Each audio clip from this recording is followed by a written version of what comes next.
Okay, take 4. Microsoft Word window not letting me get in. Printer deciding that it's going to do its mechanical rundown in the middle of the start, and then the cat wouldn't leave me alone. So, um, anyway, today I'd like to do a video that I probably should have done earlier in the week on the week 5 day. I've been trying to do once a week a video that's outside of just talking about the day-to-day grind of quitting video games and marijuana. So today I want to talk about my experience with video gaming, the types of games that I played, how I got caught up in the addiction of it. And then I'd like to also go over the reasons why I've found single-player games were less addictive than multiplayer games and some of the basic science behind that. And then finally talk about the industry around video games. It's my belief that as consumers we look for ways to validate our decisions, and the video game journalist and review and publisher industry has made an excellent they're an excellent showcase on how to keep your consumers believing what they're doing is just fine.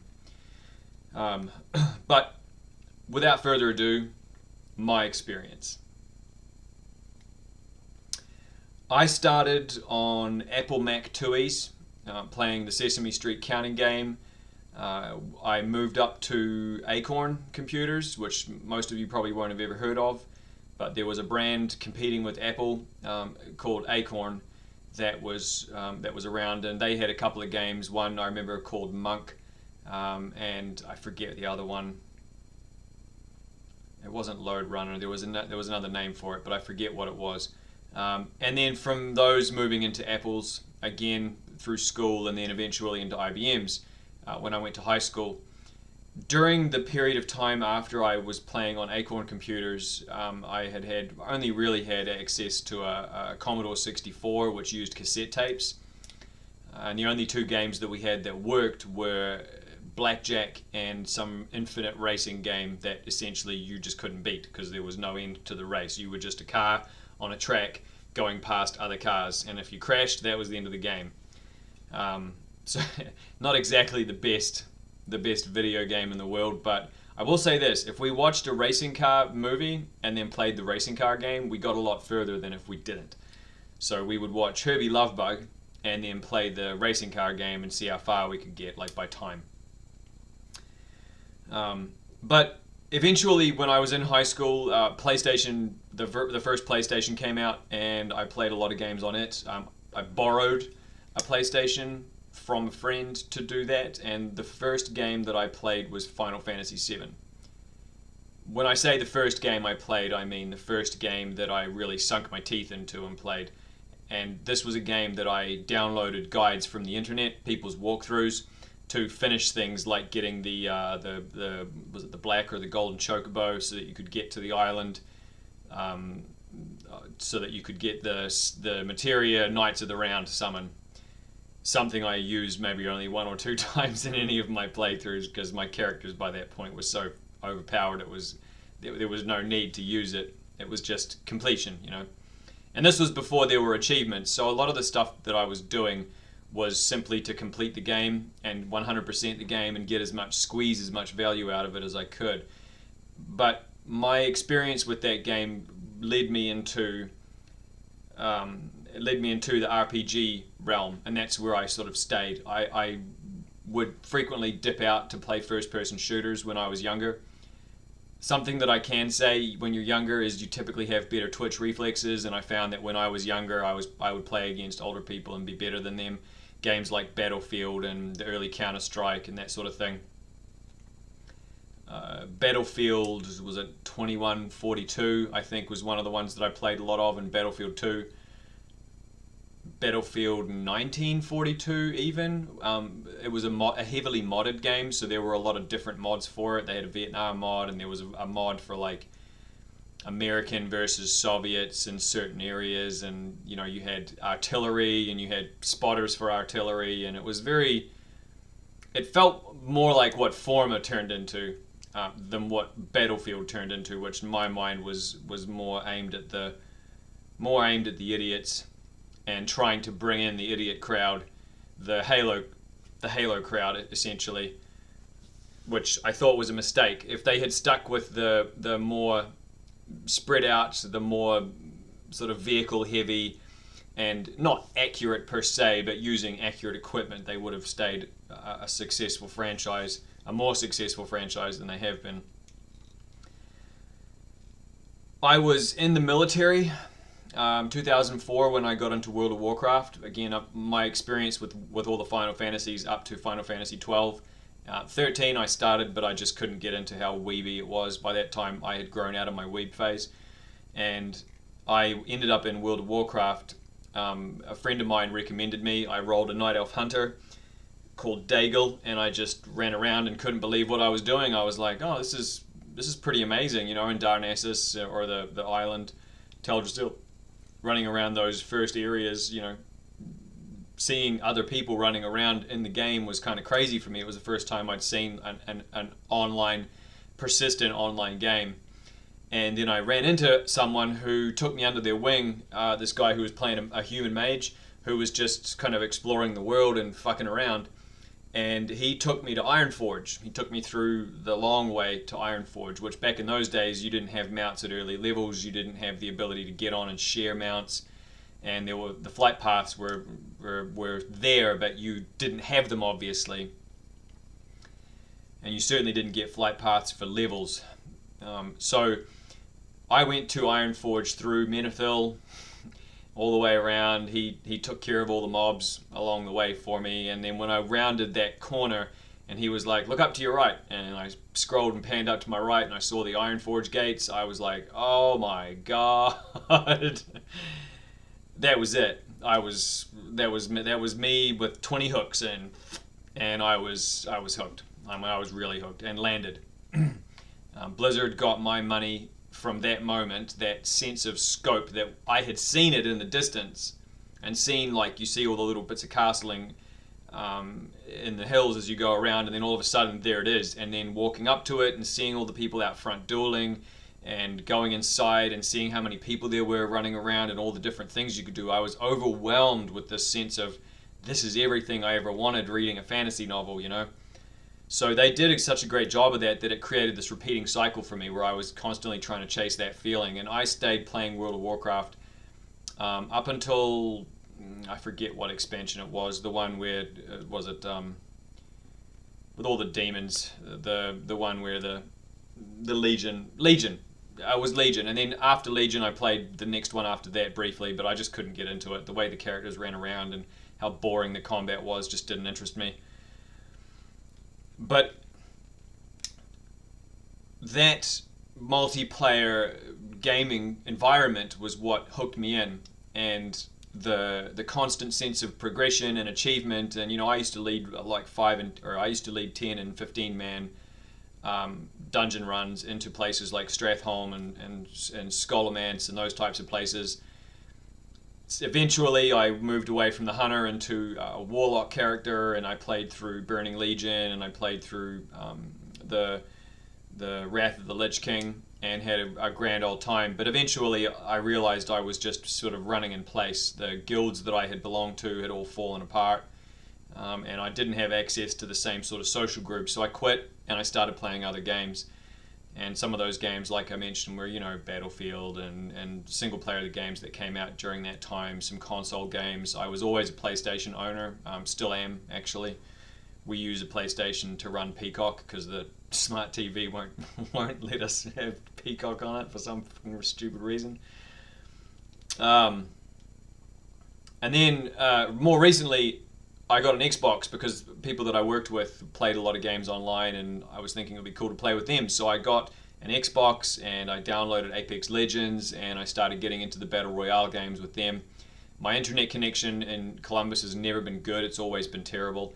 So I've never really been able to get involved as I was when I was living by myself in New Zealand and playing WoW, if you can believe that. The latency was somehow better than some of the internet connections I've had living in Ohio. But up to the point where I threw all my games out, I had gone from mostly multiplayer games to thinning those out. Again, my internet connection not being so good meant that I had a lot of rage quits because I wasn't able to play with players when I was trying battle royales in particular.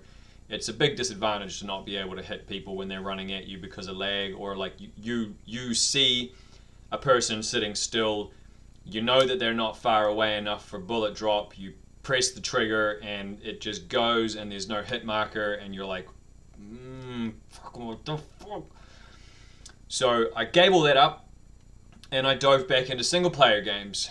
And it was The Witcher and the new Star Wars game. I didn't get to finish that one. It got a little bit sort of Metroidvania for me. I felt like I had to try to get everything, and I really enjoyed it. I actually even enjoyed the combat. A lot of people said the combat was clunky, but I felt like the combat was good. Once you got a feel for the rhythm of it, it worked out pretty nice. But going back to those areas where it would constantly respawn the bad guys every time you saved it, it got a little bit tiresome for me. And then LA Noire was the last one that I played, and I was playing that with my wife actually. She and I would sit together on date nights and I would do the controller part and we would both kind of try to guess and try to work on the cases together, and we had a lot of fun with it. But then I had my meltdown and I realized that video gaming was taking up way too much of my time and getting rid of all that out of my life. I never got to finish the Star Wars game, I never got to finish LA Noire, and there were other single player games that I had planned to finish that just didn't happen. And I felt bad for those particular ones that my wife and I were playing, but at the time I needed to get rid of those and it needed to be right then. And looking back on it, I'm happy that I've done that, and I'm happy that I'm not playing anymore. It's forced me to go outside of my comfort zone to find things to do, so I'm happy with that. But as you can tell, I have had a pretty good gaming pedigree. I've played a lot of single player games, I've played a lot of multiplayers. I've played multiplayer online RPGs, I've played multiplayer shooters, I've played multiplayer arena shooters, I've played the battle royales, and I've even played games like Eve online where you're in space. You know, essentially they're just economy simulators. So my experience is wide. I've been involved in it since I was a little kid, and I remember I'm not quite as nerdy as some of the kids in this country. Like, my friends talk about games that I never heard of or played on systems that just didn't show up in New Zealand, but that's where my experience is at. Getting on to single player. So the notes that I made for single player was, and it was funny because the first thing that came to mind was you can put it down, you can pause it, and you can save it. Those three things, in my mind, were what made single player more enjoyable to me than multiplayer. Now, I say enjoyable, I mean enjoyable in terms of the pleasure that I get from playing those games. The ability to be able to pause or put down or save a game was very important to me the older I got, because I wasn't always just able to throw in 4 hours or 5 hours to finish, levels, or to grind out a weapon that I wanted to grind out, or to do a raid, for example, like a Destiny raid or a WoW raid. I didn't always have that much time, particularly as I got older. So for games like The Witcher or LA Noire, you're able to pause them and put them down and walk away and then come back when you have time to continue. Another thing about single player games is there's always a beginning, a middle, and an end. Single player games are usually designed around a story, and the structure of the game, the format of the game, is designed around the 3-act system with stories. And that can be extended or shortened as needed, but it still runs on the same idea that the game's only going to be as long as the story is around. Final Fantasy played on this a lot. You had a lot of extra stuff to do, but the only way to finish the game was to finish the story. So the beginning, middle, and end factor always meant that there was an end to the game. And another thing about single player games was you wouldn't play single player games that you didn't have a taste for. I remember a lot of single player games, like racing car games, that came out that I was not interested in because it just wasn't my jam. Or farming simulator games, or Goat Simulator for the people who really got into Goat Simulator. Although I hear that went multiplayer. I wouldn't know, I never got into it. But based on the taste that you had for video games, you might not play every single game that came out. So with Japanese RPGs, you likely would play most of them, but you may not play all of them. And like with Japanese RPGs, you might have to wait between releases. There's not always one coming out. There's not always an update happening. So with single player games, you have the ability to put them down and to pause or save them and walk away. They have an ending. There's always an ending to the game, unless they continually throw out DLC, which just doesn't happen that often these days. And then it's based on a taste. You're not always going to play every single game that comes out unless you're a compulsive video game addict, in which case, it's not about your taste at this point. You're just cycling that dopamine. Those were kind of the main features that I found with regard to single player that made it sustainable for me. I didn't play every single game that came out. Walking away from it was nice, and I always knew that when I finished it, I could take it back to GameStop and swap it out for another single player game. Multiplayer game, however, different story. There's usually no saves. There's saved progress, but there's usually no saves in the middle of the game. There's no putting it down until you've finished the round or until you finish the activity. And in World of Warcraft, you had to be in an inn to log out fast. You couldn't just do that. And you could do it in the middle of the world, but you'd be 20 seconds logging out in the middle of the world. And there's no pausing with multiplayer games. You can't just press start and walk away while everyone else runs around you and nothing happens to your character. So this has the effect of you always being in the wheel. And when I say in the wheel, I mean the hamster wheel. You're always in the hamster wheel with multiplayer games. And then once you reach the end of the round, or once you reach the sort of the end of that short cycle of gameplay, and I like to use Overwatch as a good example of this, where Overwatch, you play the game, you play the round, and then at the end of the round, there's this sort of dopamine firing set of rewards or punishments that stimulates dopamine production. And it works a lot like Skinner's box, the idea of what's called operant conditioning, where you'll be rewarded or punished randomly for doing the same behavior. And the rewards come in the beginning. The rewards come somewhat scheduled, but it's always variable. So you don't always get the cards that you want. You don't always get the high, even though you might have done the best on your team. They may choose to throw all the cards out for someone who else is not on your team, even though you performed best. So the rewards that you get with Overwatch between each round are randomized. You're not always going to get it. So, like with Skinner's box, this was the experiment where a rat would press a button, and it would either reward or punish them, and they'd be standing on an electric plate. And they'd press the button, and sometimes a reward, food or water, would come out, and sometimes a punishment would come out. If you kept it consistently punishing, rewarding, like a pattern, they'd figure it out, and they'd get disinterested because they'd realize that there wasn't something to gain.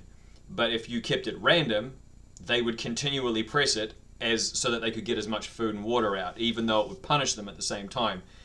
And those randomized rewards, or variable ratio rewards, you can't plan them out as easily, so you need to stay in the game in order to get those rewards. So you keep pressing the buttons, which keeps you in the game, and then of course the purpose of these games is to get you to spend money. So the longer you're in the game, the more money you spend. That's the sort of the psychological underpinning for that. And you're at the beginning of that cycle, your small successes are over rewarded. So you'll have like 2 or 3 levels in the beginning that happen pretty fast, and you'll get the same massive reward, the loot boxes or whatever, and then after a while, then you won't get those rewards as easily. Other ways that they screw you with it is the achievements. Achievements are essentially ways to keep you on the wheel. You grind towards them, and you receive rewards as you go. Again, looking at Overwatch, you're going to get loot chests slowly but surely by grinding out achievements, and those achievements are like little dangly carrots that you chase after, and the game purposefully makes it so that you don't really ever catch up to it until the very end, or until a long period of time has passed.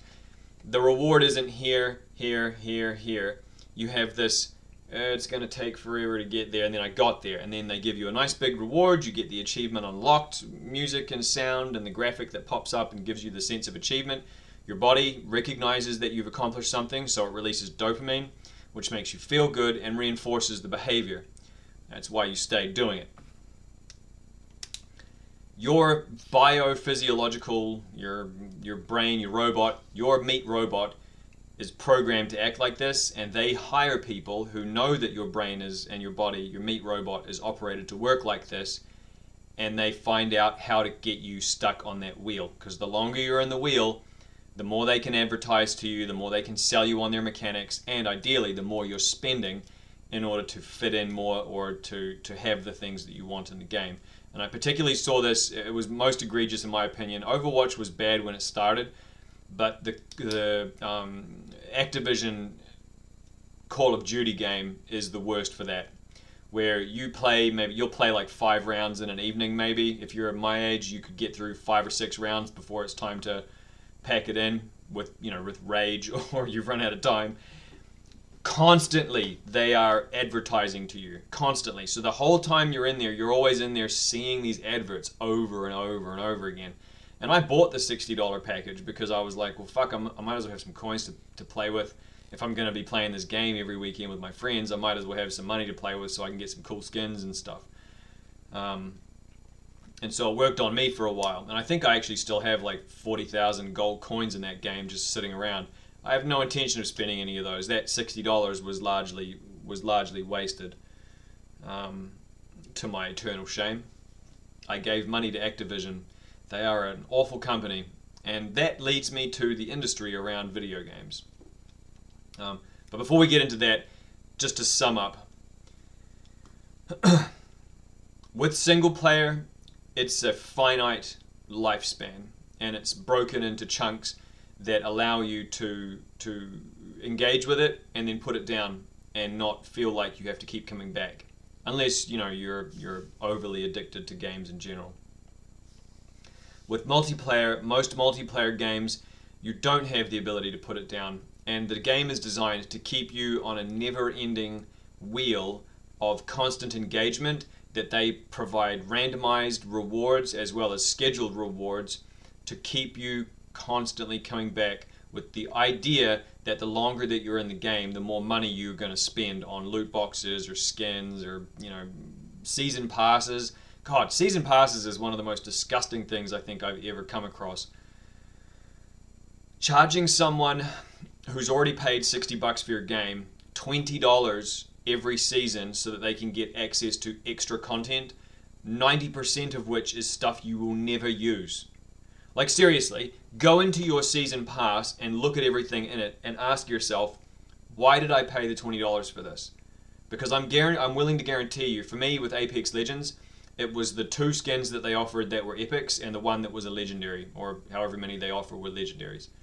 Everything else, the sprays, the voice packs, the blue or worse quality than blue skins, none of that shit I used. Like I had characters that had so many blue skins, and I'm like, I never use any of these. And you almost never saw them in game. So it was like, well, why the fuck do they even have these in here as rewards? Well, it's part of that regular scheduled reward system that keeps you hooked on it's like the drip, it keeps you hooked on going. And it's you, the rat, pressing the button, trying to get access to those sweet rewards that you know is coming. And that's what multiplayer does, is it gets you on the wheel and it makes you work, with the idea being that you spend money at the end of it. So, this brings us to the industry around video games. I've already talked about this once before, but journalists, game reviewers, and the publishers behind those media outlets, Kotaku, Polygon, IGN, even some of the less disgusting ones, much of the work is paid for by the publishers, the game publishers, who are advertising to you on these people's websites, or directly paying people by offering them free games, or access to a console, or access to come visit the game. Like for example, Angry Joe will get sent to he got sent to Poland to go hang out with The Witcher 3 people. That, in my mind, is being paid to promote a game. Even though he's an honest guy, and even though he puts out honest reviews, he still gets courted by these companies with the intention of him giving a favorable impression of the company so that you take Joe's advice and pre-order the game before it's even come out. I mean, look at Cyberpunk, a game I still haven't played yet. I mean, people were shilling for that game for years. They were shilling for that game, and no proof of concept, no real demo had come out showing real gameplay from someone like you or I who had never played it before, sitting down and going, oh yeah, this is cool. None of that. Millions, I believe millions of people took it at face value that because CD Projekt Red had developed a good Witcher game, which by the way, took them probably over a decade to truly develop, because they went through the process of developing The Witcher 1, which was a fucking buggy, broken-ass mess, into Witcher 2, which was slightly better and a little bit more open world and a little bit more combat-oriented and fluid, into The Witcher 3, which was one of the best games I've played ever. And if you haven't played the expansion packs and you are still playing video games, get the Witcher expansion packs, because they are worth the time to put in. If you want a good story and some good laughs and some good gameplay, it's pretty fun. But this, obviously, this channel is meant to be about quitting video games, so disregard my last. Excuse me. Another way that the industry around video games is kind of toxic and it keeps you involved, it keeps you engaged, is that every article that you read about video games is inherently positive about the industry. You'll hear some articles that talk about sexism, and when we're getting into the more woke subjects, sexism and racism and transphobia and all that other bullshit, some of which is absolutely legitimate, by the way. I should mention that there are definitely instances where there are fuckwits in the video games who act in a sexist way, but I think much of the overall cloud of that is just overblown drama, and we're going to get to the drama part too, by the way. Most of the coverage is positive, and it's things like 7 ways that games are good for you, or physical benefits of playing video games. And the majority of the people that I know who play video games, they're not fit people. They're not people who look after themselves physically. They're not people who take care of themselves mentally even. These are people who would rather play video games than get therapy or counseling if they have mental issues. So this idea that video games are always good for you is one of those ways that the industry around video games helps to validate your use of video games. So if we look at it kind of like in a timeline of what I've just said, this video is getting kind of long. I'll try to tie it up here pretty soon. If you look at the way that the timeline goes, so you start playing games, you start maybe with single player games, then you get into multiplayer games, now you're on the wheel. You decide, one day you're like, man, this is kind of taxing, I'm not sure I'm really that interested in this, so you take a couple of days off, and you catch an article or a game review on IGN, and the game reviews are always positive 90% of the time from those people. Independent people like Jim Sterling or Angry Joe, they're going to give you the truth most of the time. 99% of the time, we'll say. But the IGNs and the Kotakus and the Polygons, they're desperate. They need the money from these publishers to pay for the advertising and for them to be able to give them the free games so they don't have to go out and spend the money on it. Keeps their costs down and keeps them in business.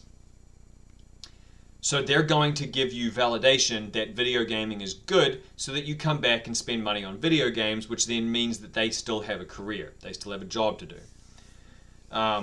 So by them always staying positive, you feel validated by your decision to play video games because, oh, well, video games are social. Video games are good for you. And this is ultimately, it's self-serving. They don't give a shit so much about you and whether or not you think their reviews are good. If you go to their website and read their review and take what they say at face value, Cyberpunk 2077 or whatever year it was, 2163, 1337. Anyway, if they're positive about it, you buy the game, and then that keeps them in business because you've given them the ad revenue and the clicks that they needed to stay ahead with the advertising for the games that they were advertising on there. And that's a self-serving system. And then finally, and this is one thing I've noticed recently, is that the industry around video games creates drama. And the reason that they create drama, they blow things up out of proportion, and I think the last 3 or 4 years it's been mostly woke drama. It's been, oh, such and such is a sexist, or oh, such and such streamer said this, or oh, hey, look, it's the latest booby streamer and she's streaming in a hot tub. The drama that gets created by the surrounding industry around video games and streaming video games, I think, is a part of that. It keeps people invested in the idea of a gaming community.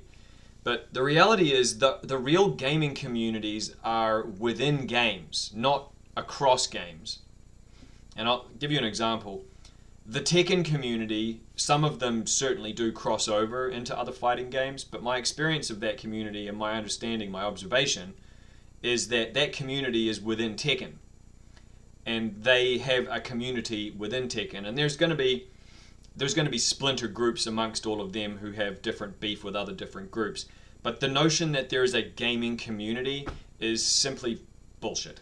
And the creation of drama keeps you invested in the idea of gaming community, that you're a gamer, because it creates the social environment, which we all know is drama is a part of the social environment, around an activity, which is gaming, so that you feel invested in the idea of being a gamer and being part of that community, even though that community doesn't really exist. I mean, it exists in that people that all play games are all gamers, but the communication between them isn't exactly real experience communication. Unless those people are taking the time to meet the people they play games with, their online interactions are anonymous.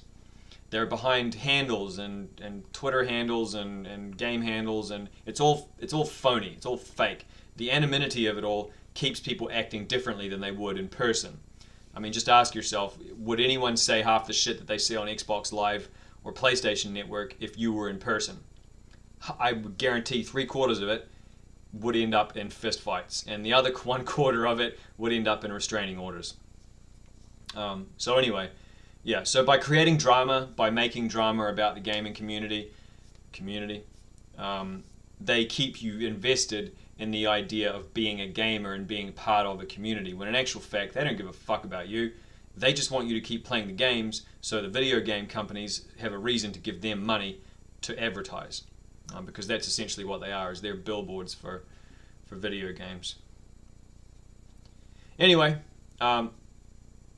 33 minutes in, I feel like I've been talking for a while here, so I'm going to get off and let you guys digest what I just said. But yeah, consider it.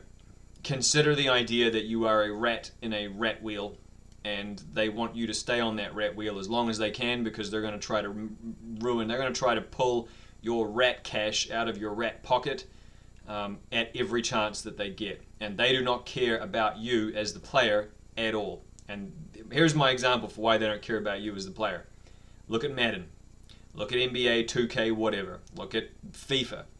Those games don't care about the player, they care about the money they're making. And while people will say that that's free market capitalism, and kudos, those systems are designed to get you addicted, so that you start forking over your money to get greater success in the thing that you spend most of your time doing. And that is it for me. Ka kite.